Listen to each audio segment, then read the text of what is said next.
right, well, maybe I'll have some fun new twist, and the second time you see it, you'll be like, oh.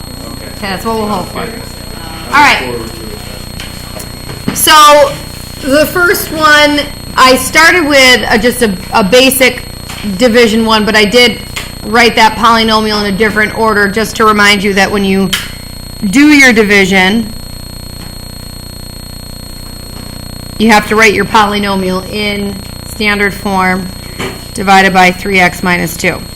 Now, before we get into this, I just want to remind you of, I don't know, 5th grade, 3,270 divided by 3. Do you remember this whole thing?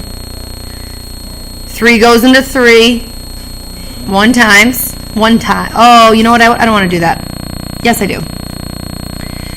3 times 1 is 3, and then you do subtraction. 3 minus 3 is 0. Bring down your 2. Repeat. 3 goes into 2 how many times? 0. 0 times 3 is 0. Do your subtraction. 2 minus 0 is 2. Bring down your 7. Repeat. 3 goes into 27 9 times. 3 times 9 is 27. Do your subtraction. 0. Bring down your 0. Are we done? No, we still have to bring down that 0, so we have to go one more time. 3 goes into 0. 0 times 0, 0. So, was 3 a factor of 3270? And how do we know? Because there was no remainder. Now, let's pretend that this was a 1. And that we brought down a 1. And we would say 3 goes into 1, still 0 times 0, and you do your subtraction, and 1 minus 0 is 1. Remember when you first did long division and you would go and put a cute little R1 up there? Remember that? And then as you got progressively older, how would you write that? Andrew? Well, I don't think you ever wrote plus in elementary school. You probably just put the remainder over a third. You would say 1,090 and 1/3, right?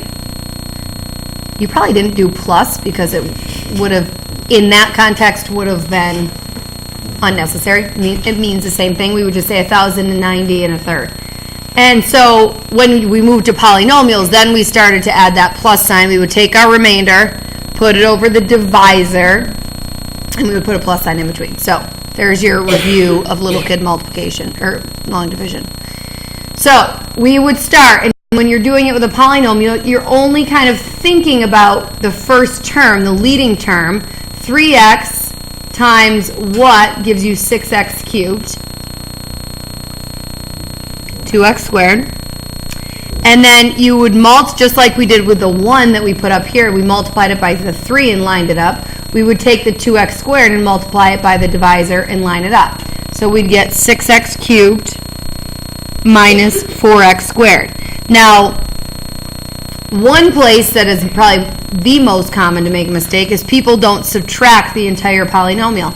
Sometimes they'll put a minus sign just out in front and they'll forget. So just like I do with substitution and elimination, I like to put that minus sign in between each and every term, so it really highlights the double negative when you come across it, which we will here. So 6x cubed minus 6x cubed is gone. Negative x squared minus a negative 4x squared is a negative 1 plus a 4, which is 3. And we bring down our minus 5x. And we repeat. 3x times what is 3x squared? X. Good. 3x times x is 3x squared. Negative 2 times x is negative 2x. Put your little subtraction signs in there so you don't miss your double negatives if they come up. And you get negative 5 minus negative 2. Negative 5 plus 2.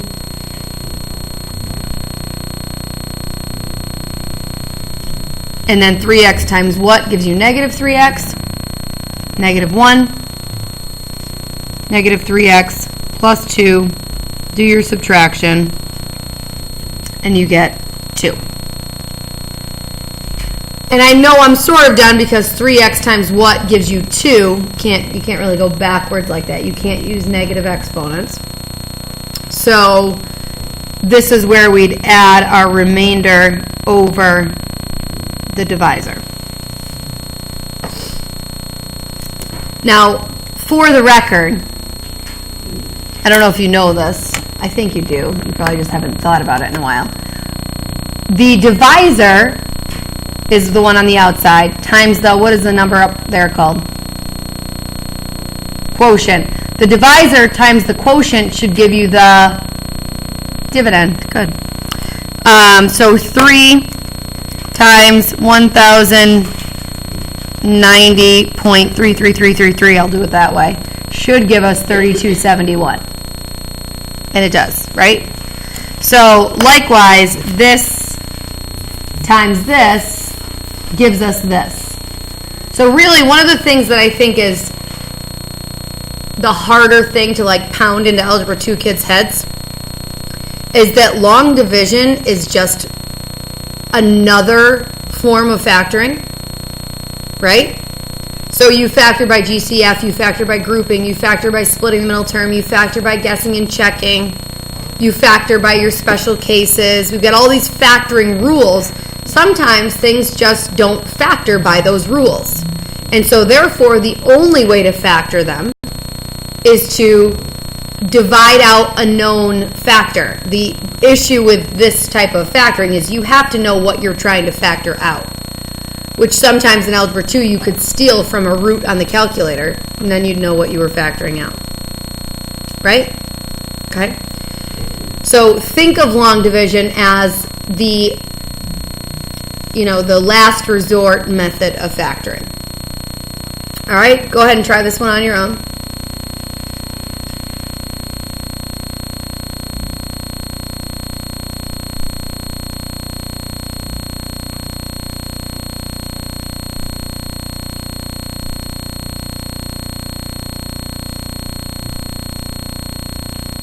Before people get too far, can anyone point out how this one is different and kind of just something I'm trying to remind you of, Mackenzie? Right. We're skipping the x squared term. So you may want to insert your own plus 0x squared. That'll make sure everything stays lined up.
So once you finish, look up the board and check it against mine.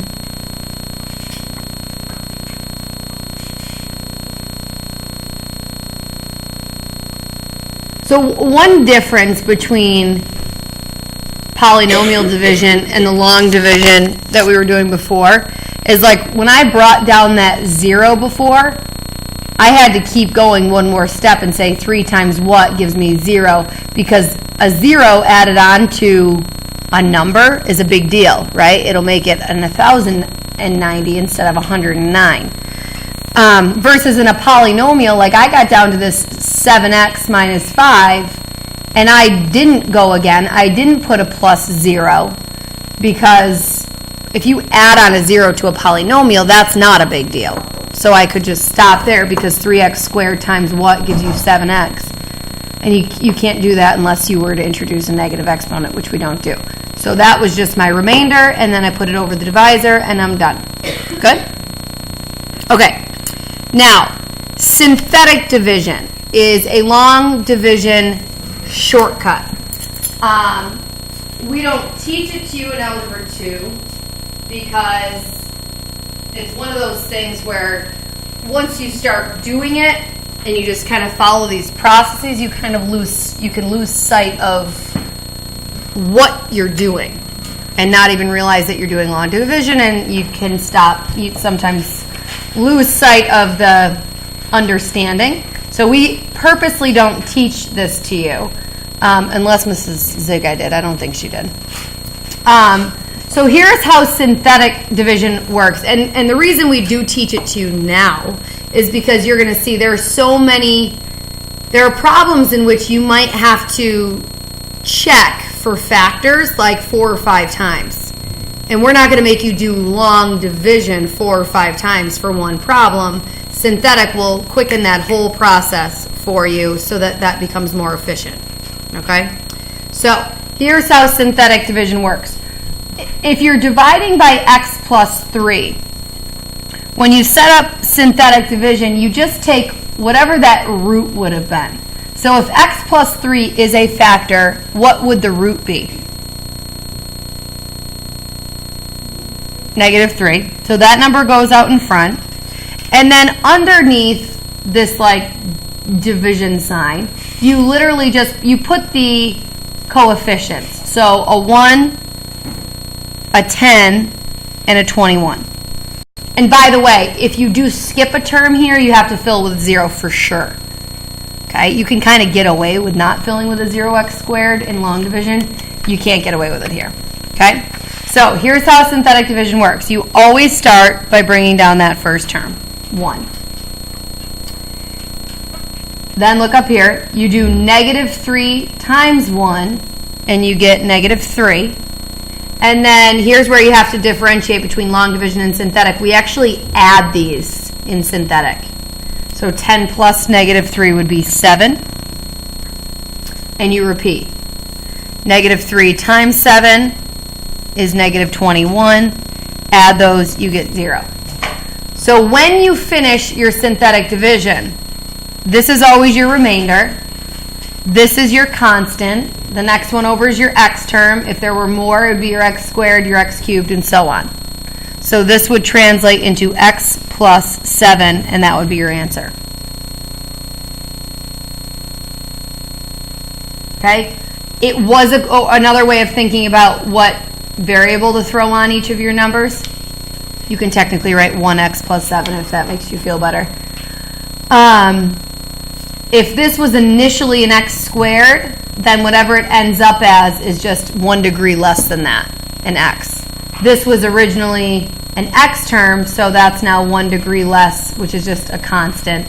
And this was your constant, and so now that's just your remainder. Okie doke? Now, synthetic division is a little bit limited because you can only divide out linear factors. So in other words, this one right here where we're dividing out a quadratic factor, you could not do that with synthetic. You can only do it if you're dividing out a linear factor. And there's a way to do it if there is a coefficient on the x, but we are right now going to limit it to just when it's x plus or minus c. And so in this case, I wrote x minus c so that your root is the opposite of that, positive c, and then your coefficients of the polynomial go underneath. The remainder theorem you are familiar with. If a polynomial f of x is divided by x minus c, then the remainder that you get is the same as the value of f of c. So like on this, for example, if I did f of negative 3 in here, whatever that is going to tell me what my remainder should be, which we now know was 0. So if you check that quickly, negative 3 squared is 9, minus 30 is negative 21, plus 21 does give you 0, and that matches up with the remainder.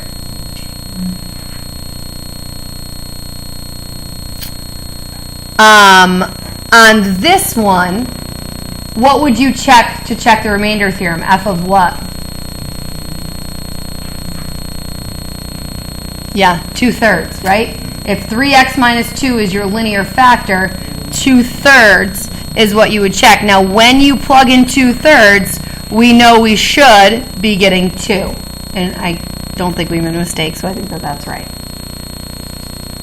I mean, I could check it just because I'm OCD. 4 minus 5 times 2/3 minus 2/3 squared plus 6 times 2/3 cubed. 2. Good. Okay? So you remember the remainder theorem from last year. So this, I mean, what they're asking us to do here, use the remainder theorem to find f of 2, is obviously asking you to do a lot more work than if you really truly just wanted to know what f of 2 is, you'd plug in 2. But when they say you must use the remainder theorem, that means you must do the division and put it together that whatever that remainder is what this answer will be. Okay? So they're forcing your hand a little bit, telling you to find f of 2, not in the traditional way by just plugging it in, but by doing the long division. So we'll use this as an opportunity to check synthetic again. So what number would go out here? Marissa? 2, exactly. Because this is the root that would have come from a factor of x minus 2. So that 2 is that 2. And then your coefficients for underneath, you've got a 1x cubed, negative 4x squared, 5x, and just a 3. And I'll bring you through synthetic one more time on your own. You always start, whatever that first number is, just bring it down. 2 times 1 is 2. Throw that in there and add those two together. You get negative 2. Repeat, 2 times negative 2 is negative 4. Add those two together, you get 1. 2 times 1 is 2. Add those together, you get 5. So 5 is your remainder, if you want to do that. 1 is your constant. You can throw a plus in front of that if you want. The next term is your x term. And the term before that is your x squared term.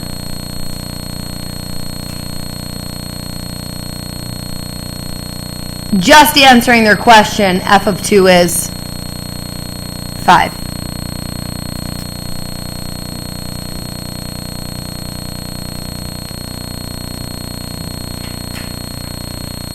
Okay?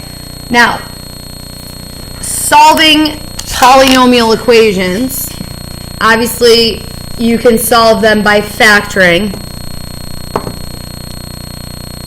but something like this is not factorable by our traditional methods. So we have to factor it using long division or synthetic division at this point, whatever you'd like. So to get you kick-started, since they know this isn't factorable without any additional information, they give you a little bit of additional information. They tell you that 3 is a 0 of the function. So if 3 is a 0, we want to divide out x minus 3, right? If you're doing long division. If you're doing synthetic division, which is just so much faster, you can just put your 3 out in front. You get a 2x cubed, a negative 3x squared, a negative 11, and a 6. Go through this on your own.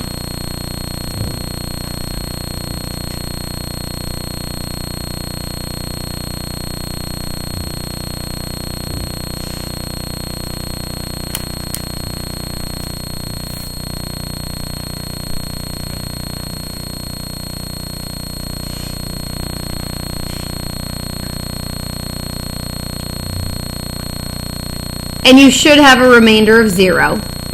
If they told you 3 was a root, then it better have a remainder of 0 or else you did something wrong. So from this point, again, remembering that our goal is to solve this. So by doing long division or by doing synthetic division, we have essentially factored this partially. We factored out an x minus 3, and we were left with, again, this was an x cubed term, so now that's a 2x squared, plus a 3x minus a 2. So our synthetic division just factored, and see these numbers that we end our synthetic with become our coefficients. And now, because this is a traditional quadratic, if it's factorable at all, it has to be done by hand. Or it has to be able to be done by hand, I should say. So they're not going to give you another factor to work on this with. So you just kind of have to take the quadratic. It has to be 2x and x. It's either 1 and 2 or 2 and 1. I want to make 3 happen, so I'm going to put my 2 over here to be paired with the 2x. I'll make that a positive 4x minus a 1x. We'll make the 3x. I've got the negative 2. I've got the 2x squared. I'm good. And then we solve by teeing it up. So your solutions are x equals 3, 1/2, and negative 2.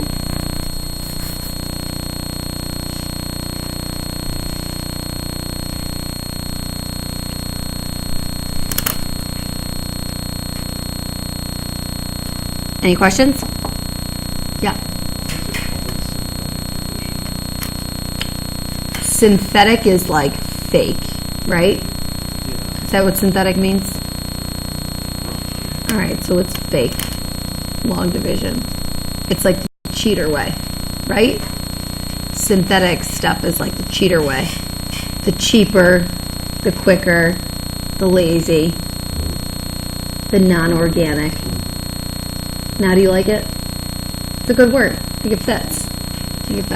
I don't really know the answer to that. I made that up, but I'm just going to assume that that's probably right. All right. I'm going to Google that, Ada. Now you got me thinking. I don't know if I'll find anything, but. All right, so the factor theorem.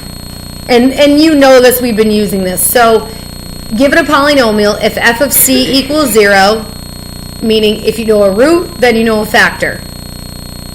And part B is pretty much saying if you know something's a factor, then you know a root or a 0. That's all. You guys know that pretty well. So given that, on this next one, it tells us that negative 1 is a 0. So if negative 1 is a 0 of that function, then x plus 1 has to be a factor of this. And so again, without being given that information, we wouldn't be able to factor this, right? Remember, you don't have a calculator anymore where you can just type that in and see where it crosses 0 and use that as your starting point. You don't have a calculator, so they have to kind of give you something to kickstart your process. So negative 1 is a 0, so I'm going to do synthetic with that. 15, 14, negative 3, negative 2.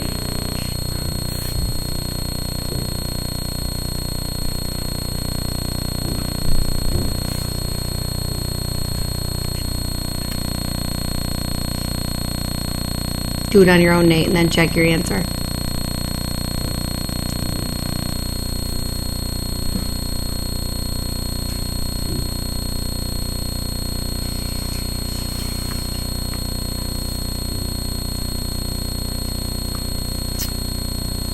And so far we have factored this into x plus 1,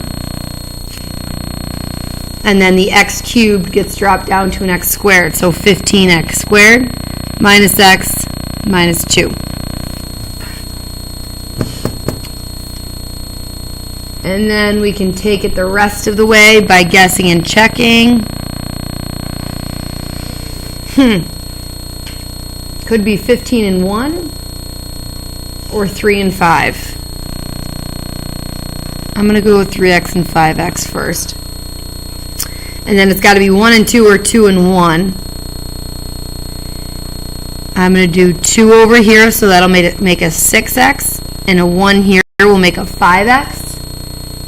And a negative 6x plus of 5x would give me negative 1. Now, know your directions too, because I hate having to do it, but you have to do it in Algebra 2, and the same is going to be for you guys. If it says to factor, factor and be done with it. Do not tee this up. Do not give me solutions. There was never an equation. There was never any instruction to solve. It was an expression that they just said, hey, factor this. Done. Versus up here, solve, you factor as an avenue to find the solutions. Okay? Any questions? Good. All right, so you can start your homework. I will throw up